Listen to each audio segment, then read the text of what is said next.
finished up in Palm Beach County. We've only got about 1,600 customers left out in the Naples area in the west. We've got around 100,000 still in Broward, although it's our expectation that we'll be able to get those cleared up probably by the weekend. But Dade County obviously is the one that's hit the hardest.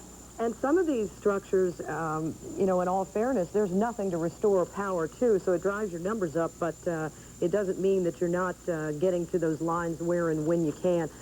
As you've moved well within Palm Beach and within Broward, those folks, I understand, are being shuttled down to Dade and start doing the dirty work that needs to be done there. Yeah, that's exactly right.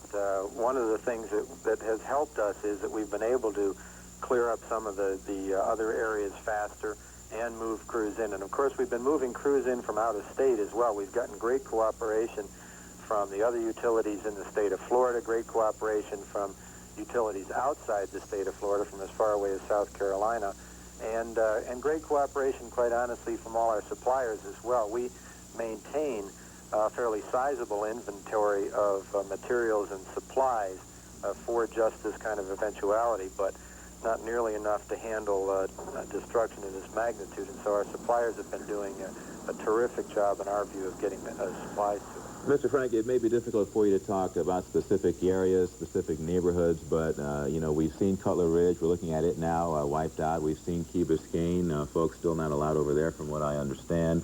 Can you give us a gauge as to which area is going to be the most difficult for you to restore power and which area is going to take the longest? Oh, well, there isn't any doubt about that. For anyone that's seen the aerial photos, clearly the area south of, let's say, 88th Street, from there all the way south, is going to be the toughest. It's going to take the longest. To be quite honest with you, in many of those areas, we still have not been able to get our survey people in to see what needs to be done, and that is part of the process. We have a survey crew that goes in first, delineates the problem, and then turns our crews loose on it. We haven't even been able to get into many of those areas to do the survey work, so the extent of the damage in some cases we haven't even been able to assess yet. Obviously, this is not the kind of storm you're going to have every single week, but are there things that we wish we'd now done differently? I mean, is this a situation where South Florida needs to have all underground power lines or things that could prevent it being as bad as it is, or is it just one of those things?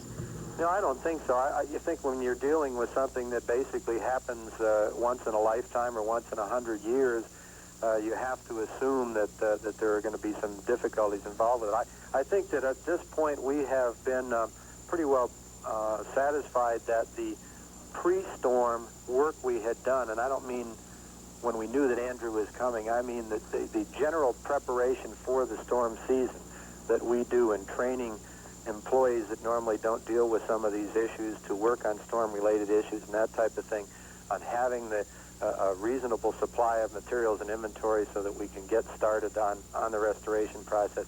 I think that at this point that it has proved that the preparation work that we've done has in fact stood us in good stead, and I don't think, in retrospect, of course, we'll go back and look at all that once the work is done. Our biggest focus right now is on restoring power. Once that's done, we'll go back and have a good solid post-mortem, but my sense is so far that the preparation work is exactly what it should have been. How many more homes do you expect to have restored service by the end of today? I can't possibly tell you that. We are giving briefings twice a day. We will be briefing the media probably around 5 o'clock this afternoon on our efforts to date, and then we'll be having our normal briefing, which we just completed, at 10 o'clock tomorrow morning. And we're going to do that on a continuing basis as long as it makes sense to do that.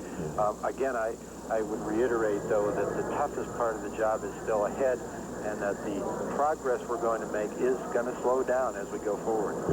Mr. Frank, are there still live lines on the ground, or have you been able to cut the electricity off to those lines? Is that still a real danger? Yeah, it absolutely is a real danger, and I think that you folks in the print media have done a real good job on helping us get that message across, but we can't stress it enough.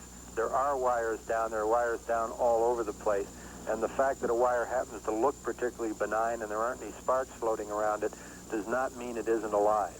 And people should just stay away from wires. just period, stay away from wires. Have they been pretty good about that? I don't think I personally have heard of anybody coming in contact and having serious injury or even death.